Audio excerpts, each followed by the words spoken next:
Bienvenue. Je suis content de vous retrouver. Comment vous sentez-vous? Moi, je me sens... Comment je me sens?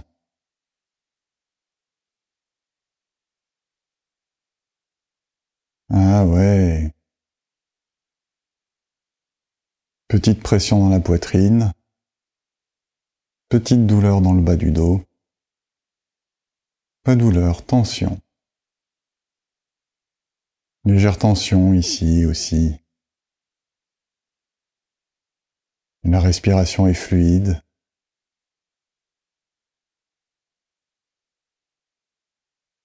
Ça me parle de joie, de confiance, d'excitation, d'envie.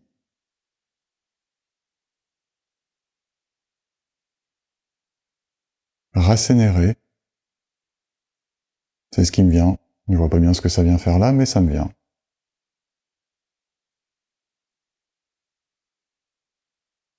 Aujourd'hui, je vais vous parler de sentiments. C'est pour ça que j'ai fait cette petite introduction en me mettant à l'écoute de mes sentiments. D'habitude, on perçoit le monde à travers nos sens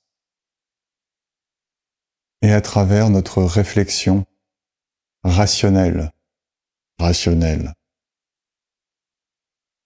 Je mets des guillemets parce que on n'a jamais tous les éléments pour avoir une réflexion réellement complète et rationnelle. On n'a jamais suffisamment de connaissance de tous les éléments en jeu. Et puis la réflexion dite rationnelle, elle est nécessairement subjective. Elle part de notre point de vue. Et du coup, ça fait une perception du monde qui est pas très juste et qui est très limitée. Et c'est pour ça que je veux vous parler aujourd'hui des sentiments. Parce que les sentiments, c'est un indicateur hyper précieux. Les sentiments, c'est un mélange de ressenti et d'intuition. Et en ça, dans les sentiments, il y a une palette infinie, ou en tout cas très vaste de sentiments. C'est une perception fine, avec beaucoup de nuances. C'est aussi une perception très précise. Beaucoup plus intéressante, beaucoup plus efficace, beaucoup plus complète, beaucoup plus juste que notre compréhension du monde issue de notre perception sensorielle et de notre réflexion rationnelle. Parce que les ressentis sont fins, nuancés, précis. Et parce que l'intuition, elle nous donne des images très fiables, très justes et complètement évidentes. Percevoir le monde à travers ses sentiments, ça me semble être une perception bien plus efficace, bien plus intéressante. En fait, observer les sentiments, ça donne une perception du monde extrasensorielle. Et quand je parle de perception du monde, je parle d'avoir des infos sur une situation, sur une relation, ou voire même sur une personne. Alors d'abord, je tiens à bien distinguer les émotions des sentiments. C'est important de les distinguer. Souvent, on fait la confusion. On nous a pas appris à faire la différence entre les émotions et les sentiments. Pourtant, c'est deux choses très différentes. Alors d'abord, les émotions. Selon le dictionnaire, les émotions, c'est un état de conscience complexe, généralement brusque et momentané, accompagné de troubles physiologiques. Là aussi, je vais mettre des guillemets à troubles. Donc le dictionnaire voit l'émotion comme un trouble physiologique. C'est oublier que les émotions, elles se logent dans le cerveau limbique, dans notre cerveau archaïque, et que les émotions, elles sont à la base de notre survie. Et c'est ça qui nous permet de savoir ce qu'est une émotion. Une émotion, étymologiquement, qui met en mouvement, c'est là pour nous permettre de survivre. Et effectivement, comme ça vient du cerveau limbique, c'est quelque chose qui vient très vite. Ils disent brusque et momentané. Et effectivement, qui disparaît assez rapidement quand la situation change. Contrairement aux sentiments, il y a peu d'émotions. Il y a peu de catégories d'émotions. Dans la littérature, qui est souvent assez confus sur le sujet, surtout sur Internet, où là ça raconte tout et n'importe quoi, il mélange tout. En tout cas, généralement, on distingue 6 grandes émotions. La peur, la tristesse, la colère, la joie, le dégoût. Peur, tristesse, colère, joie, dégoût et la surprise. Mais en fait, tout ça, c'est de la peur. La principale émotion, c'est la peur. Toutes les autres émotions se ramènent à la peur. Bon, la peur, c'est la peur, ok. La tristesse, c'est aussi de la peur. C'est la peur de perdre quelque chose, d'avoir perdu quelque chose, de ne pas être capable de surmonter la perte de quelque chose ou de quelqu'un. La surprise, c'est de la peur. Ah, tu m'as fait peur. J'ai été surpris. Le dégoût, c'est la peur de quelque chose que l'on ne connaît pas ou que l'on n'aime pas. La colère, c'est la peur parce qu'on se sent menacé. C'est une réaction à la peur d'être menacé. Que ça soit une menace physique ou que ça soit une menace de l'ego, enfin sur l'ego. Toutes les émotions se ramènent à une seule émotion, la peur. Facile. Les sentiments, en revanche, c'est beaucoup plus fin. Il y en a beaucoup plus. Et la palette des sentiments, on pourrait en remplir des pages. Alors, selon le dictionnaire, c'est une conscience plus ou moins claire, mêlant affect et éléments intuitifs. Conscience plus ou moins claire, comportant des éléments de l'affect et des éléments intuitifs. La définition est vague et je crois qu'il manque un élément important, le ressenti. Le sentiment, c'est une association de ressenti physique et d'intuition. Voilà, si je travaillais pour le petit Robert, c'est ça que je leur suggérerais. On peut parler d'affect, mais on met le terme affect parce que les sentiments, eux, se logent plutôt dans leur perception, dans le lobe frontal. En tout cas, pas leur perception, leur compréhension. C'est-à-dire quelque chose qui travaille moins vite que le cerveau limbique et qui peut être associé à de la réflexion. Et dans la définition du dictionnaire, c'est ça qu'ils essayent de dire. Ils essayent de dire que le sentiment part d'une émotion et que c'est associé à une réflexion. Selon mon expérience, c'est tellement pas juste. Le sentiment, ça part à la fois d'un ressenti, sentir, un ressenti physique, pas nécessairement sensoriel, et effectivement des éléments intuitifs. Ressenti plus intuition. Et c'est ça qui va faire la force des sentiments, l'importance des sentiments. Pourquoi ? Ressenti physique, c'est le corps, et le corps ne ment jamais. Intuition, c'est l'être essentiel. L'être essentiel ne ment jamais. Voilà donc 2 éléments constitutifs des sentiments qui sont une source fiable, sûre, de perception du monde. Autant nos sens peuvent nous tromper sur la perception du monde, autant notre compréhension, notre analyse rationnelle ne peut faire que nous tromper sur la perception du monde, autant le corps ne ment jamais, l'âme ne ment jamais.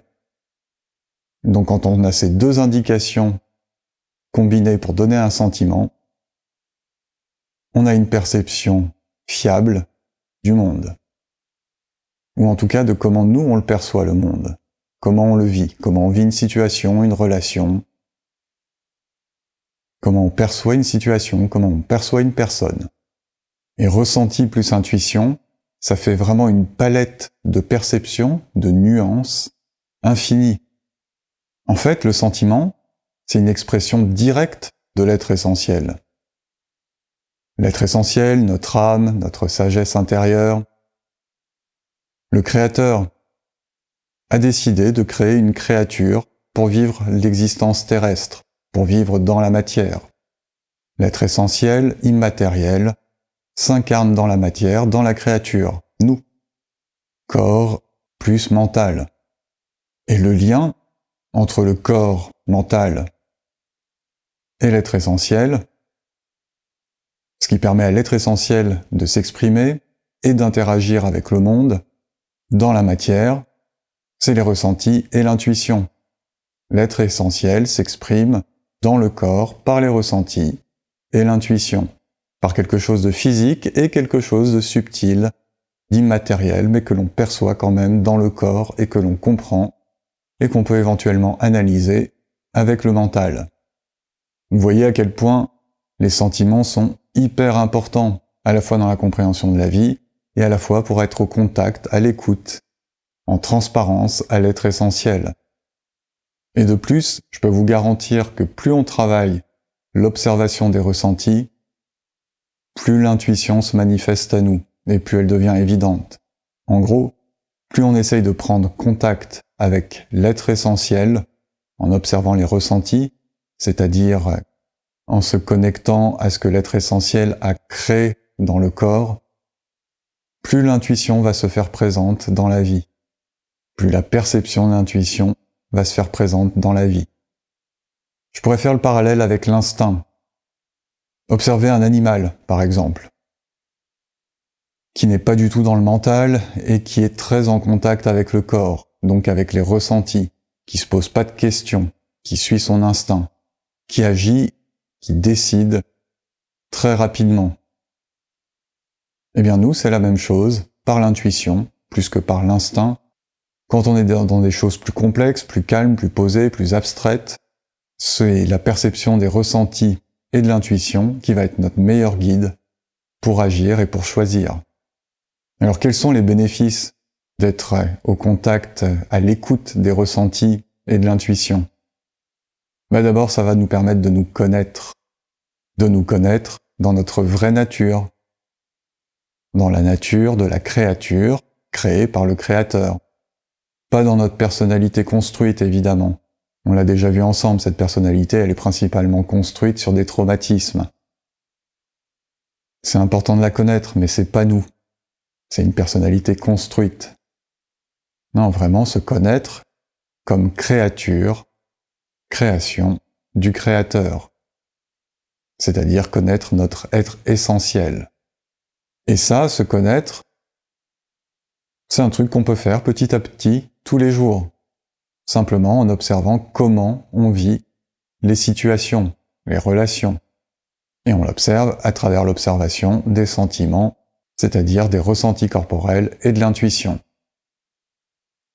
Par exemple, je bois un café. J'observe que le rythme cardiaque augmente. C'est donc pas OK pour le corps de boire un café, de boire cet excitant. C'est se connaître la réaction du corps. Autre exemple. Je suis en train de réfléchir à comment je pourrais gagner plus d'argent. Et là, j'observe un mouvement involontaire des hanches. À nouveau, le ressenti corporel me dit que c'est peut-être pas OK pour moi, pour le moment, de réfléchir à comment gagner plus d'argent. Ça aussi, c'est se connaître. Connaître ce dont on a besoin à un moment donné. Ah ouais, ça fait pas très mystique, ça fait pas très mystérieux. Mais c'est la réalité. On vit dans la réalité, on vit dans la matière. Pas dans le mystique et le mystérieux. Enfin si, aussi, mais c'est un autre niveau de compréhension. Et pour l'atteindre, il faut commencer par bien se connaître dans la réalité, dans la matière. Bien connaître la créature, puisque c'est le reflet du Créateur, de ce qu'a voulu le Créateur. Le Créateur, notre âme, l'être essentiel, notre sagesse intérieure. Au-delà de se connaître, être à l'écoute des ressentis, ça permet d'agir avec justesse dans le monde. Ça nous permet de comprendre comment on perçoit les situations, donc au travers des ressentis, et comment on doit agir, sous le conseil de l'intuition. Et c'est là que ça permet d'agir en accord avec l'être essentiel, et non sur la base d'une réflexion rationnelle. Par exemple, si je ressens une tension dans la nuque, lorsque mon ami Jean-Jean me propose d'aller boire un verre. Tension dans la nuque, ça me dit que je suis pas complètement OK avec l'idée d'aller boire un verre avec Jean-Jean. À ce niveau-là, je sais pas pourquoi. Peut-être parce que j'ai mieux à faire, peut-être parce que je suis pas complètement OK dans ma relation avec Jean-Jean, peut-être parce que j'ai simplement pas envie d'aller boire un verre avec Jean-Jean mais que j'ose pas lui dire. Il y a 1000 raisons possibles. Pour savoir quelle est la raison juste, là il me suffit d'écouter l'intuition. Autre exemple. Ma mère me propose d'aller voir tante Yvonne. Et là, j'ai un mouvement involontaire de l'épaule gauche. A priori, je suis pas complètement OK avec l'idée d'aller voir tante Yvonne avec ma mère. À nouveau, il y a plein de raisons possibles, et c'est l'intuition qui me dira quelle est la raison. Probablement, l'intuition me renverra à une image du passé, quelque chose qui n'est pas réglé, un traumatisme, avec ma mère, ou avec tante Yvonne, ou avec les deux. Encore un autre exemple. Je conduis une voiture, je m'apprête à accélérer, et là j'ai un tout petit temps d'hésitation. Autant écouter l'hésitation et ne pas accélérer. Je ne sais pas pourquoi, mais j'écoute ce mélange de ressenti et d'intuition. Peut-être que ça va m'éviter un accident, peut-être pas. Peut-être que ça va faire que je vais arriver 3 secondes plus tard au rendez-vous auquel je me rends, et que la personne que je devais rencontrer aura vécu quelque chose qui lui aura fait changer d'humeur ou d'état d'esprit, et que ça va changer la relation que j'aurai avec cette personne lors du rendez-vous. Au moment où j'ai l'hésitation, je peux pas dire. Par l'expérience, un peu plus tard, probablement, je saurai que j'ai bien fait de ne pas accélérer à ce moment-là. Peut-être que je le saurai pas. Mais c'est OK. Il y a des cas dans lesquels j'aurai l'info qui me confirmera que j'ai bien fait de ne pas accélérer. Voilà, c'est ça que j'appelle avoir des infos fiables sur comment agir dans une situation ou comment je perçois une relation. J'ai pris des exemples un peu triviaux, même si les exemples de relations avec Jean-Jean ou avec tante Yvonne ne sont peut-être pas si triviaux que ça, mais écoutez, observer les ressentis corporels et écouter l'intuition au quotidien, ça permet toujours de faire les bons choix. Et ça permet de vivre quelque chose qui est complètement en adéquation avec ce que l'être essentiel souhaite se faire vivre. C'est fin. Alors parfois c'est aussi plus important dans des situations plus importantes ou plus complexes. Mais je suis en train de vous parler de quelque chose de très fin qui va créer au quotidien un ressenti très fin. Inexplicable avec des mots, mais tellement différent du stress et de l'agitation qu'on a l'habitude de vivre. Être à l'écoute des ressentis et de l'intuition, c'est aussi hyper important dans la communication.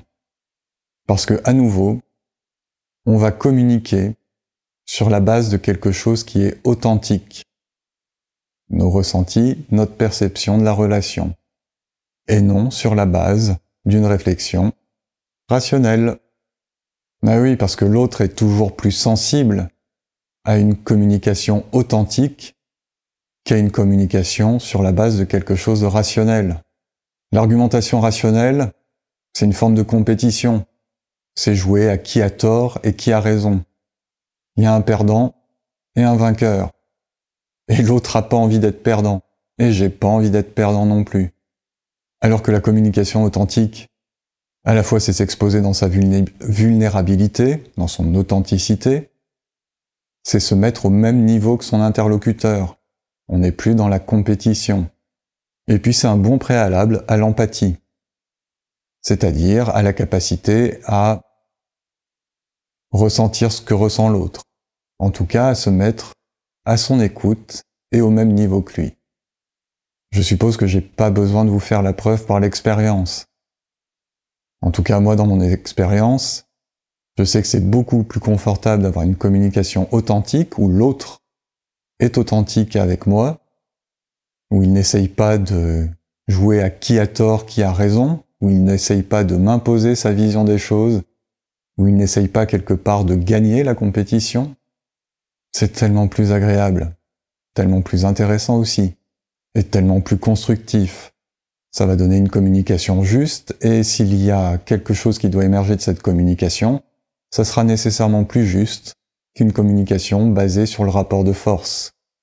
Bon, la communication authentique, c'est un sujet à part entière, je pense que j'y consacrerai une vidéo. Alors à nouveau, je vais prendre un exemple. Je m'apprête à dire quelque chose à quelqu'un, et ma voix s'enroue, ou déraille. Probablement que c'est pas du tout ok de lui dire ce que je m'apprête à lui dire. Pas ok pour lui, pas ok pour moi, je ne sais pas. En tout cas, si ma voix déraille, c'est pas pour rien. Et en contactant les ressentis, en écoutant l'intuition, j'aurai probablement une image précise de pourquoi c'était pas ok de lui dire ça à ce moment-là. Et à nouveau, il peut y avoir 1000 raisons, c'est pas le sujet. Plus tard, je pourrais investiguer, effectivement. Mais sur le moment, j'écoute le ressenti et l'intuition, et je m'abstiens de prononcer à haute voix ce que je m'apprêtais à prononcer à haute voix. Et la communication authentique, en écoutant ses ressentis et son intuition, ça parle aussi un petit peu de reprendre sa responsabilité. On utilise souvent le terme « je me sens », alors qu'en réalité, on est en train de vivre « je pense ». Très différent. Je me sens, ressenti, intuition, et je pense. Je suis en train de réfléchir. Parce que derrière le « je pense », il y a souvent « je pense que tu » ou « je pense qu'il vaut mieux que ». Dans le « je pense que tu », on reporte la responsabilité sur l'autre. Dans le « je pense qu'il vaut mieux que », on reporte aussi la responsabilité sur le monde extérieur. On ne prend pas la responsabilité de ce que l'on est en train de vivre. Quand on est tourné vers ses sentiments et son intuition, on est tourné vers nous-mêmes, pas vers des repères extérieurs. Et être tourné vers nous-mêmes nous impose, nous invite, nous suggère de prendre notre responsabilité. Je me sens en colère. Je suis responsable de la colère que je suis en train de vivre. Si je dis je me sens en colère parce que je rends l'autre responsable de ce que je suis en train de vivre. Peut-être que l'autre, ou l'extérieur, le monde, a déclenché la colère, mais c'est moi qui vis la colère. L'autre ou le monde ne sont pas responsables de ma colère. Je suis responsable de ma colère, et je pourrais tout aussi bien réagir différemment et vivre autre chose. Sauf que attribuer la colère à l'autre, c'est se priver de la possibilité de vivre quelque chose, de vivre la situation autrement. Et ça, c'est encore un sujet à part entière que j'ai déjà abordé et sur lequel je reviendrai probablement par différents biais dans d'autres vidéos. Alors comment faire pour être à l'écoute de ses sentiments et de son intuition ? Accueillir ses sentiments, c'est un moment de présence à soi. Donc ça se fait dans un moment de calme, intérieur. C'est un moment qui peut être très court, très bref. Quelques secondes suffisent avec un peu d'entraînement. Au début, il faudra peut-être 30, 45 secondes, 1 minute. Et puis par la suite, 2-3 secondes vont suffire. 2-3 secondes de calme intérieur, pendant lesquelles on se tourne justement vers l'intérieur. On pose simplement l'intention d'observer les ressentis. Ça va m'être difficile de décrire ça différemment. Parce qu'on est à nouveau dans quelque chose d'immatériel et que le cerveau sait pas décrire l'immatériel. Mais simplement en posant cette intention d'observer les ressentis de l'intérieur, que ça soit dans une zone particulière du corps ou dans le corps dans sa globalité, ça va donner tout de suite des informations. Et puis ça va permettre à l'intuition d'émerger. Au début, peut-être que l'intuition se manifestera de façon très faible, mais avec de l'entraînement, l'intuition va donner des images évidentes, très claires, et très rapidement. On essaye. Voilà, on prend quelques secondes. Au début, c'est mieux de fermer les yeux. Après, on pourra faire ça les yeux ouverts, mais dans un premier temps, les yeux fermés, ça marche mieux pour rentrer en soi. Et on pose simplement l'intention d'observer les ressentis.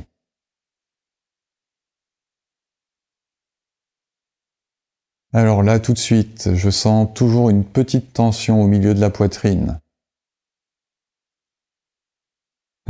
C'est fluide dans le ventre. Les épaules sont relâchées, il y a toujours une petite tension sur le côté du cou.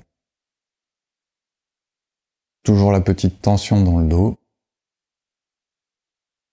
Voilà pour les ressentis qui sont apparus de façon la plus flagrante.